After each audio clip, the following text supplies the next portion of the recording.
Гэмтэргийн цуврал баримтат кино. Сайн байцгаана өрхөн мөндөд үзэгчдээ. Өнөөдөр бид Гэмтэргийн цуврал баримтат киноны ерөнхий найруулагч Дамдын Сүрэн, ерөнхий продюсер Бэлгүүн нартай яриагаа эхлэхэд бэлэн болсон байна. Ингээд уг цувралыг хийх болох анхны санаа ханаас гарав гэсэн асуултаар яриагаа эхлүүлье. За Гэмтэргийн цуврал баримтат киноны анхны санаа идея бол Намати Pictures санал тавьсан. За ингээд ер нь ийм гэмтэргийн тухай ийм баримтат кино ер нь Монголд бол хийгдэж байгаагүй, дандаа уран сайхны чиглэлийн иймэрхүү кинонууд байгаа учраас энэ дээрээ бүгдээрээ нэг ийм баримтат кино хийж үзье нэг бас сонирн байж магадгүй. Тэгээд ер нь танаа продакшн тавьд ажиллах бүгд саналыг надад их тавиад. Тэгээд ер нь сонирхолтой санагдсан л та. Тэгээд бэктэй зөвлөлтөд ер нь хэдүүлээ нэг энэ ажил руу орох уу, яах уу, юу гэж бодож байна. Ийм ажил, ийм киноны санал намайгийн санаа ярьж байна. Тэгээ энэ дэр бүгд ажиллаад үзүүл яасан юм бэ гэдэг саналыг их продюсертэй. Тэгээ бэк бид ер нь ажлыг үзье, бас өсгөрч үзье те. Шинэ жанр, шинэ уран бүтээл рүү бас өөрсдөө нээж хараа ил гэж боддог. Үүднээс орсон. Одоо.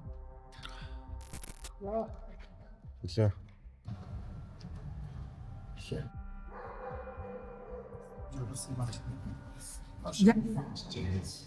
Том билээ кино уулах байлээ дуусаад нэгдүгээр асуулт 1 2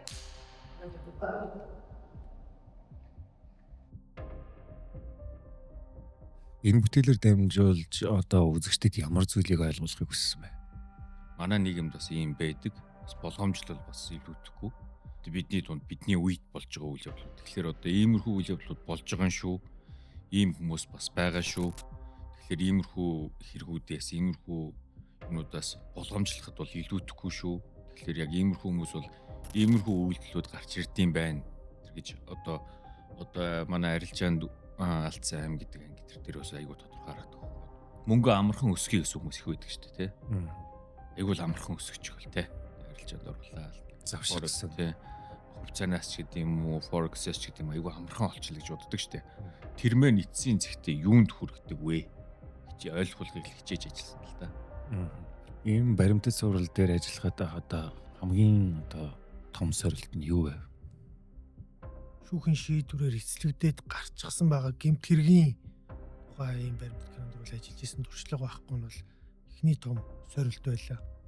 За тэгээд дээрэс нь энэ маань нөгөө нэг маш олон хүний сэтгэл зүйн асуудлууд хохироогч талуудын сэтгэл зүй мэдрэмж байх учраас тэрийг яаж бас зөв баланстай байлгах уу гэдэг дээр нь бас нэлээ ажилласан. Энэ маань бас нэлээд том сорилт. Иргэшээл гэх юм уу одоо тийм байсан одоо тулгарч исэн асуудал бол энэ дээр л байсан да. Гэмтэргийн цуврал баримтат кино. Мэдээд энэ чинь одоо баримтат цуврал учраас бодит байдлыг яаж хадгалаад уран сайхныхаа шийдлээ яаж оруулсан бэ? Яг нөгөө баримтат уран сайхан хоёрыг нөгөө баланслж болох гэдэг бол нэлээд тулгарч исэн томх асуудлуудын нэг л дээ. Одоо эн чинь яг нөгөө одоо киног маань үзсэн хүмүүс бол одоо яг ингээд аль нь баримттай, аль нь уран сайхан гэдгийг ингээд ялгаж заагтаа харуулахыг нэлээ хичээсэн. Одоо яг үндсэндээ бол эн чинь нөгөө нэг цагдаа нар одоо яг энэ тухайн гэмт хэрэг тухайн нөхцөл байдалд оролцсон мөрдөгчд. За тэгээд дээрэс нь нөгөө талдаа болохоор яг нөгөө нэг шүүхэд өгсөн мэдүүлэг дээр үндэслэлж хийж байгаа шүү дээ. Тэнд одоо энэ кинон дэр маань одоо ярилцлага өгч байгаа хүмүүс бол бүгд одоо мэрэгжлийн бос одоо тийм жүжигчд хүмүүс байгаа гэсэн үг.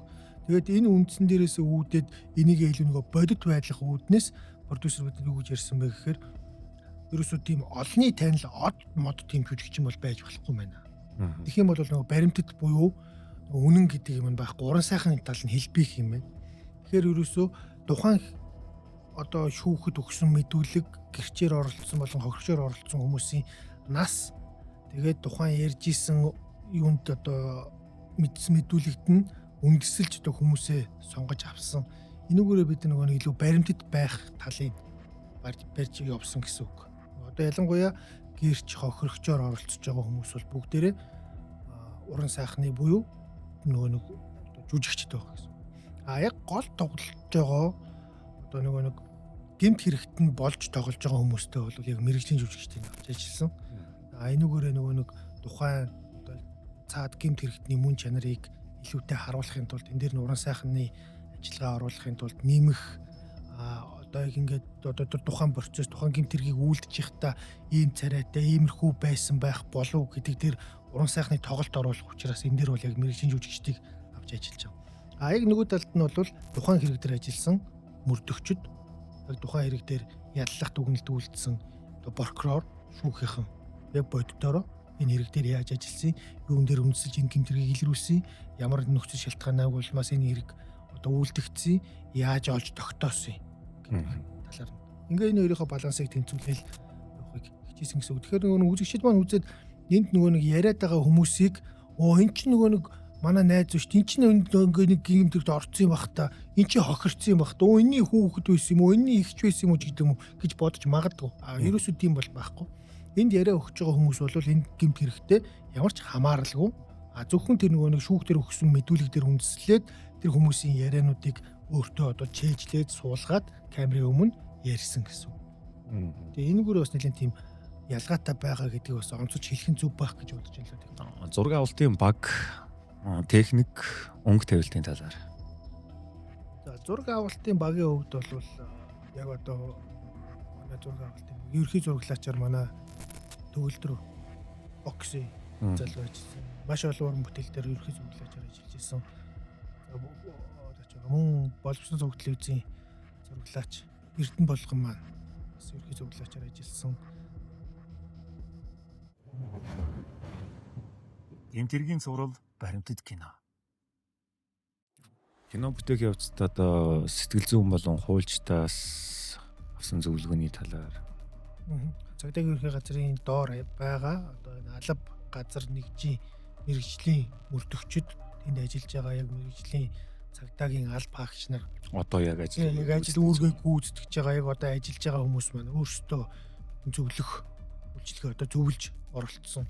Энэ кинонд ярьцлага өгч байгаа энэ кинонд мань оролцож байгаа цагдаа нар бол одоо бүгд яг энэ хэргийг гардаж илрүүлсэн яг нөгөө шүүхэж шилжүүлэх процедур мөрдөн байцаага ажлыг хийсэн мөрдөгчд байгаа гэсэн. Тэгэхээр тэд нар маань биднэрт одоо яг зөвлөгөө өгч ирсэн л да. За одоо энэ гэмт хэрэгтэн бол нэг ийм хүн байсан шүү. Ийм характерны байсан. Баримтлагтаа нэг ингэж харагдаж исэн. Дараа нь мэдүүлэг өгч явахдаа нэг ийм юмнууд нь бол их тийм анхаарал татгууц байсан. Энэ хүн бол одоо ингэж харцсан нэг ийм байсан шүү. Тэрийн та нар бас бодолцоороо хараараа тэрийгээ сайн нөгөө жүжигчтэй бас хэлж ойлгуулахыг хичээгээрэй. Зөвлөж ирсэн л да. Амьдрал дээр ямар хүн байсан, ямар характер гаргадаг байсан, эргэн тойрон гэр бүлдээ юу яаж нөлөөлдөг байсан, найз нөхдөдөө ямар зан характертай байсан, энэ нь гэмт хэргийн шалтгаан нөхцөл болсон юм уу болоогүй юм гэдэг дээр л төвлөрсөн гэсэн. Тэгээд гол юм нь бол ерөөсөө манай мөрдөгчнэрийн ур чадвар энэ бол үнэхээр супер юм байна. Ямар ч гэмт хэрэгтнийг ямар ч хэдэн жилч болсон бай олж илрүүлдэг. Яг кейсүүдээ сонгохдоо бол угаасаа зохиолч нартайгоо тэгээд мөрдөгчд аль бэлцийн дарга нартай бол маш сайн ярилцсан. Маш их гэмт хэрэгүүд ирж ирсэн. Энэ кино байж болж байна. Ийм кейс байж болж байна. Тэр дундаасаа бид нар 6-ыг сонгосон. Чинь одоо 6 л одоо гэмт хэрэг штэ. Юу нь яг үзэгчдэд одоо сэрэмжлүүлэх болохын юун дээр нь анхаарах ёстой юм бэ гэж одоо үндсэндээ бол нэг 40-50-аад гэмт хэргийн богино товчлуудаас уншиж байгаад шүүгээр шийдэгдсэн хэрэгүүд ингэж шийдэгдсэн гэсэн ийм болсон гэдгүүдээс уншиж байгаад бид нар за энэ 6 хэрэг бол одоо нийгэмд бол нэг сэрэмжлүүлэх болох юм байна. За түрүү манай продюсер хэлсэн залиланга 2 дугаар анги орон байрны залилан дээр суурилсан бид нар телеграм ч гэдэг юм онлайн залилан дээр биш. Одоо яг ингээд нийгмэд хагаад бид нар яг ингээд нөгөө амьдрах орчноо сайжруулахын тулд байр савнд орохтой нэг ганц өрөө байр, 2 өрөө байранд орох нэг унах натаа болоход дундаж Монгол хүний энгийн мөрөөдөл байна шүү дээ. Энэ мөрөөддөр тоглоод маш олон хүнийг гэмт хэргийн хохирогч болгож байгаа. Амьдралаар нь наатчихж байгаа тохиолдол байгаа байхгүй. Тэгэхээр энэс сэрэмжлэх болох юм. Юун дээр анхаарах хэрэгтэй, яаж залилт юм бэ гэдэг дээр анхаарах гэдэг энэ ангийг сууж авсан. За түрүүний дээр 3 дугаар анги дээр байгаа арилжаанд альцсан аим болоод манай продюсер хэлснээр амар хэлбэр аргаар мөнгө олоод асар хурдтайгаар ингээ баяжих хүсэлтээр ингээ суурлаад бас эмгэнэлт байдалд орж байгаа. Тэрүүгээрээ дамжуулаад зөвхөн өөрийгөө биш өрөөлийг маш олон хүний амьдралыг одоо ингээд сүйдэлсэн. Тэг ер нь яг энэ цувралыг хийгээ явж байхад яг суурь нь айгүй энгийн бов. Мөнгө амархан олъё те. Одоо тэр Ice-king гэдэг анги дээр турыг зорилготой яг хавц зэрэг дээр л тэгж байгаа юм л да. Яг уг хүнийхэн дотор орсон биш би бас яаж мэдгүй. Гэхдээ хавц зэрэг дээр өгсөн мэдүүлэг дээр суйрлаа харах юм бол айгүй энгийн амьдрал эхэлж байгаа байхгүй. Буртхан шиг баяжээ, байртай болъё. Юу дээр турын мурыг гэсэн нэг ийм амар энгийн юмнаас эхлээл тэр сэтлэн уулын уруу амшигтай үрд цасны бөмбөлөг шиг ингээл ингэсээр байгаа л одоо өнөөдөр ингээд энэ нийгэмд сэрэмжлүүлэг болсон кино болтлоо ингээд ийм том бөмбөлөг болсон байгаа байхгүй. Төслийн анхны санаа хаана хийцээ төрөв? Төслийн анхны санаа бол ер нь бол Намади Pictures дээр одоо манай продюсер энэ Онон гэдэг одоо маш олон кино бас продюсерлж байгаа Намади Pictures-ийн продюсер Ононгоос энэ санаа сэтэл үүссэн гэсэн үг. Тэгээд чинь одоо үндсэндээ хэдэн сар хагас жил ирж юм. Тэ. Яригдчих судалгаа хийгдэж цагдаа нартай уулзаж зохиолчтой ярьж судалж одоо хавц зэрэг гэдэг юм уу шүүхээс шийдвэрсэн гэдэг чинь жишээ нь одоо 500 орчим үз. Тийм. Нэг одоо 5-аас 50 минутын киноны чинь гаргахын тулд 500 орчим хуудсыг манай зохиолч уншсан байгаа байхгүй ингээд. Тэгээд тэрийг уншиж танилцсан. Тэгээд дээрээс нь нэмээд юутайгаа уулзсан. Өмөрдөн байцаагчтайгаа цагдаа нартайгаа уулзсан. Ямар хүн байсан, яасан, ийсэн ингээд үзэх юм бол нэлээд уултаа судалгаатай хийсэн. Гэхдээ нөгөө талдаа бид юу яасан гэхээр бүх хүмүүсийн нэр усыг өөрчилсөн. Одоо хохирогч, гэмт итгээд бүгднгийнх нь нэрийг өөрчилсөн. Яг болсон газрыг бас өөрчилсөн гэсэн. Одоо жишээ нь ёс зүйтэй хандсан. Тийм, энэ ус энэ ширээн дээр байсан гэж байгаа боловч бид нар энэ усыг энд байгаагаар авч үзсэн гэсэн үг байхгүй. Тэгэхээр ерөөсөө бас нөгөө талдаа ингээд хүний нэр ус болоод бүх юм үйл явдлын логик холбоос дарааллыг өөрчлөв гэж гисэн. Хүмүүсийн нэр ус оролцсон юм гэдэг бол хүний эрхийг хангахыг зорж ажилласан гэх юм уу да. Тий, одоо бас геймтергийн судлалын талаар контент хийдэг бас уран бүтээлч нар байдаг шүү дээ YouTube контент хийдэг те. Тэр зарим хүмүүсийн нөгөө нэг онлайн дээр хийснээс жоохон зөрж магадгүй заримдаа. Тэр нь бол шалтгаан нь бол тэр бидний чинь мэдээж хохирогч тал, гэмтэрхтэн талын ах トゥ садан, найз нөхөд гэдэг хүмүүс нь байж л байгаа шүү дээ. Тэр хүмүүс маш эмзэгээр тусах учраас бид нэр аль болох л нөгөө нэг шууд юу энэ хүн тэр хүн энийг хийсэн гэдгээс аль болох тойрох. Гэхдээ нөгөө нэг голох гэж байгаа мессеж алдахгүй байх. Тэнгүүд чинь нөгөө нэг хүний нэр нь солигдно, үйлдвэрлэл нь солигдно, он нь солигдно, объект нь солигдно гэх мэтлэн багасаар юм өөрчлөлтүүд бол хийгдсэн байна. Гэмтэргийн цуврал баримтат кино. Ийм одоо гүн сэдвтэй одоо кино үзэгчид одоо хэрхэн хүлээж авах бол гэсэн. Энэ бидний дунд байна. Энэ үйл явдал бидний дунд болоод байна. Тэгэхээр над багч гэсэн болгоомжлол илүүтэхгүй юм байна гэдэг тийм аваасаа гэж хүсэж байна. Хоёрт энд мэрэгжлийн жүжигчид тоглож байгаа шүү гэдгийг маш сайн ойлгосоо.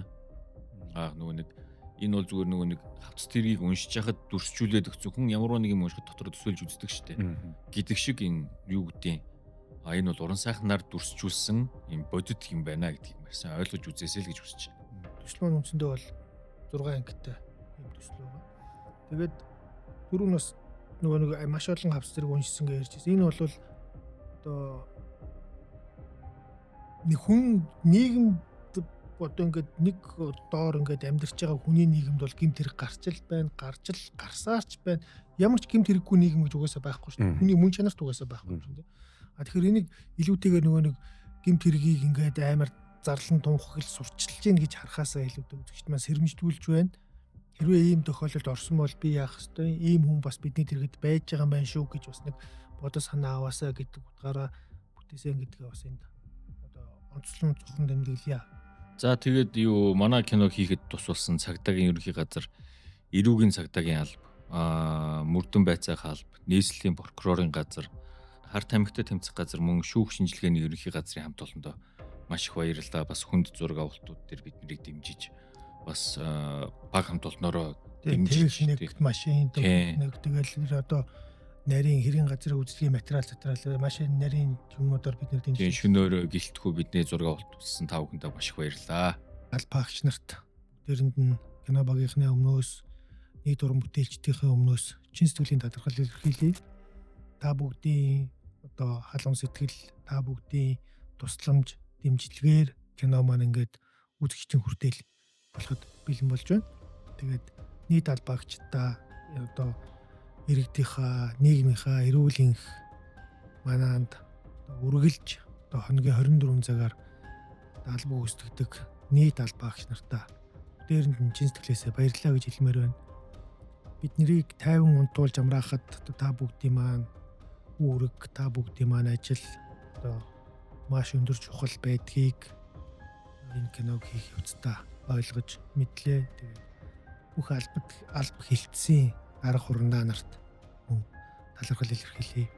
Нэр дурдах бол одоо маш олон хүний нэр дурдах гэдэг учраас гэмт хэрэгтэй тэмцэж байгаа бүх алба хилцсэн албаагч удирдлагуудад дээрэнд нь маш их баярлалаа гэж ахин хэлье. Та бүгдийн ажилд, та бүгдийн амьдралд аз жаргал, сайн сайхныг хүсэн өрөө. За тэгээд мөн үзэгчид маань киногоо бодит уран сайхан хоёрын заагийг сайн ялгаж хүлээж аваасаа гэж бас хүсмээр байна. Найруулагчийн үүднээс энэ кинонд тоглож байгаа, энэ кинонд оролцож гэмт хэрэгтний дүр төрсөөр орж байгаа хүмүүс бол бүгд мэргэжлийн жүжигчид тухайн дүрийг уран сайхны аргаар амьдруулсан шүү гэдгийг бас хэлхэн зүйтэй байхаа гэж бодож байна. Баярлалаа. Мөн тэгээд энэ кино уран бүтээлийг одоо хийх анхны санал тавьсан Наманди Pictures-ийн хамт олонд мөн баярлалаа гэж хэлье. Тэгээд манай кино маань Univision-ы Монгол багц руу орсон байх болно. Тэгэхээр та бүхэн Монгол багц руу ороод киногоо 3 ангаар нь үзэх боломжтой байгаа шүү. Манай кино бол гэмтэргийн тухай зөвхөн үзүүлэх гэж зориагүй. Шудраг ясны үндсэн, хүний сонголтын үр дүн хаана очдгийг харуулахыг зорьсон гэдгийг хэлхэн зүйтэй болов уу гэж бодож байна. За манай урилгыг хүлээж авч үргэлжлэж ирсэн та хоёртаа маш их баярлалаа. Уран бүтээлд нь өндрөөс өндөр амжилт хүсье. Батаа сайн над руу уцаар ирлээ. Хүн алчлаа л байна. Тэгээд тэрнээс хойш дүү маань ерөөсөө ялээгүй. Олонд ил болоогүй баримтууд. Аа сайн байна. Гэмтэргийн шалтгаан нөхцөл. За 1 2 3 4 Ирж байгаа бодит ярэ. 6 өөр түүх, 6 өөр гэмтэрэг.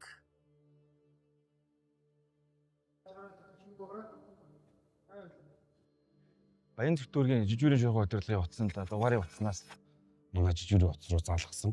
Миний аймагсанд эрсдэлтэй байдал үүсээд байна. Бараан утастай эрэгтэй хүн явж байсан. Энд бол итгэхэд бол үнэхээр хэцүү байна л гэж. Надад туслаарай. Би Лаос улсад байна. Хүн хөдөлгөөнөх гэмтэрэг болсон. Тэгээ 12 охирч тогтоогдсон байгаа. Тухайн газар бол ямар нэгэн хууль дүрэн бол үйлчлэлтгүй. Одоо ингээ өөр хөвгтэй чинь би ингээ алхуулна.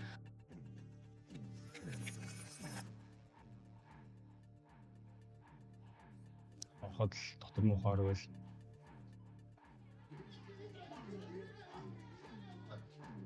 Би зүгээр суугч хүн байсан. Ганцхан удаа уулзчих юм бол чиний зургийг чинь би устгаж өгье гэж охинд худлаа хэлээд тэгээ охиныг гэртээ авчихсан байсан.